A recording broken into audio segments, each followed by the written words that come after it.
Previously on LaserJelly. LaserJelly, son, it's me, your father, after all these years. You think you could come to me, Dad? After all these years? You haven't been in the first 18 years of my life, Dad. You come to me now? No! Fuck you, Dad! No! The stock market crashed. Not again.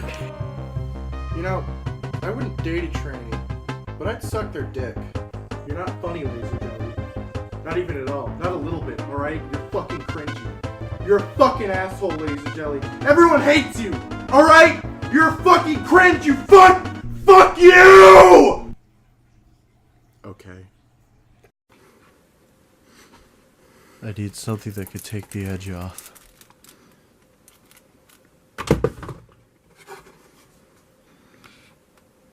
In the past few years, it seems like games are focusing a lot more on their plots. Whether this is to make video games seem like a more mature medium of entertainment, or just because it's making that cash money right now, I don't fucking know. But people that say the most important thing in a game is the story piss me off. That could just be a personal issue though. But I can't completely disagree with these people because, you know, I have a giant Metal Gear Solid poster behind my head in every review, which is a game I mostly play for the story.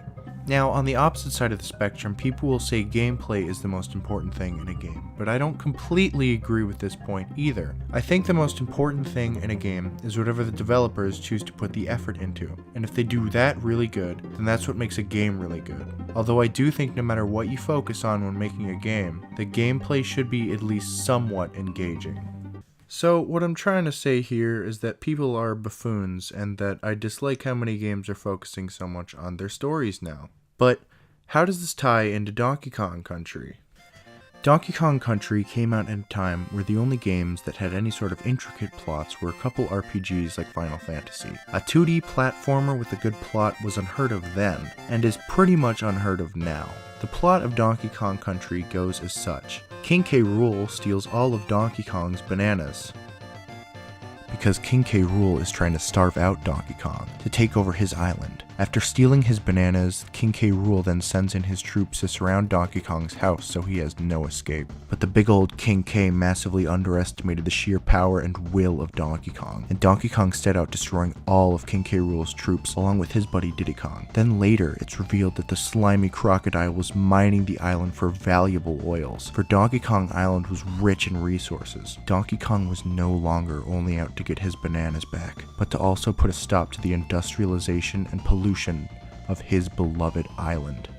There can be engaging plots and platformers every now and then, albeit not a huge focus. Games like Super Metroid, a few of the Castlevanias, Ninja Gaiden tried. Donkey Kong Country's plot is nothing more than giving some reason as to why DK is jumping on crocodiles, and that's totally fine. A developer can focus on what they want, as long as they make what they focus on good.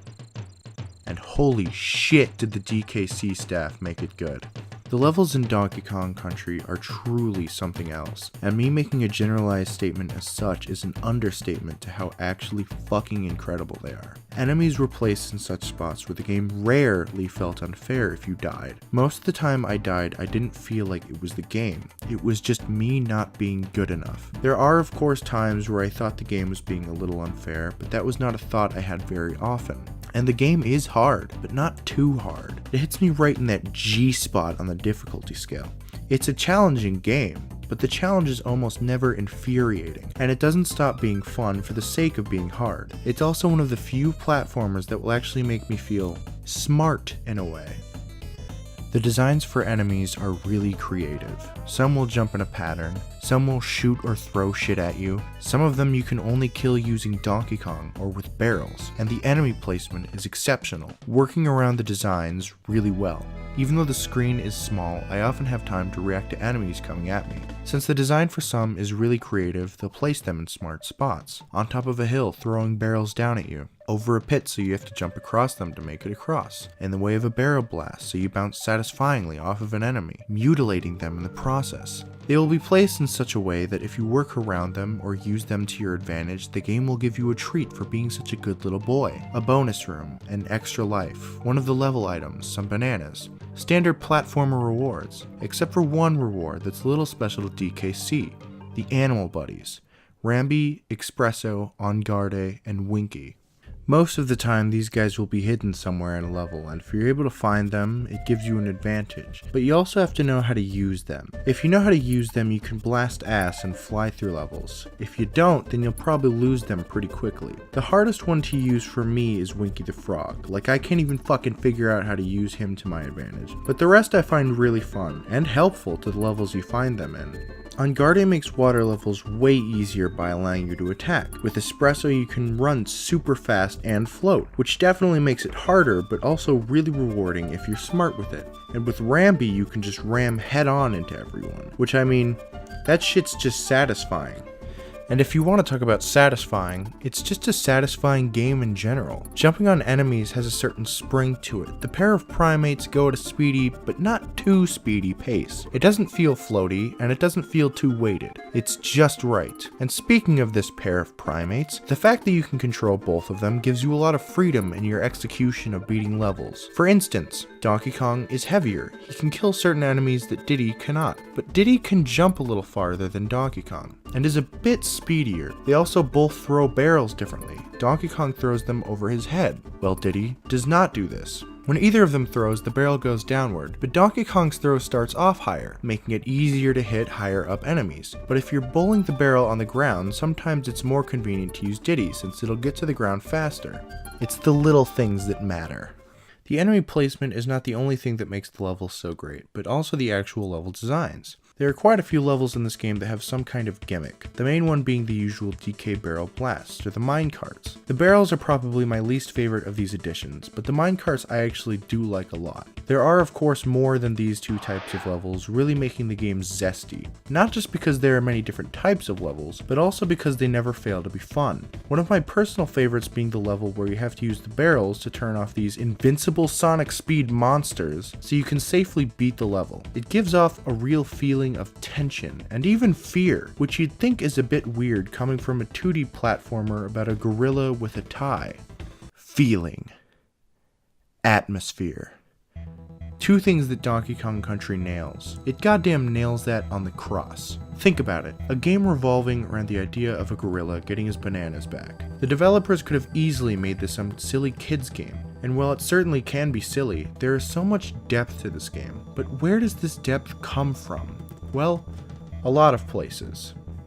First, I'll address the obvious element that can give games some sort of atmosphere. The visuals. The obvious point to make is, they made it 3D, and that was cool for the time. But it's not why the visuals look so amazing. To me, it's the choices of where the levels took place, and the effects and artwork used for those levels.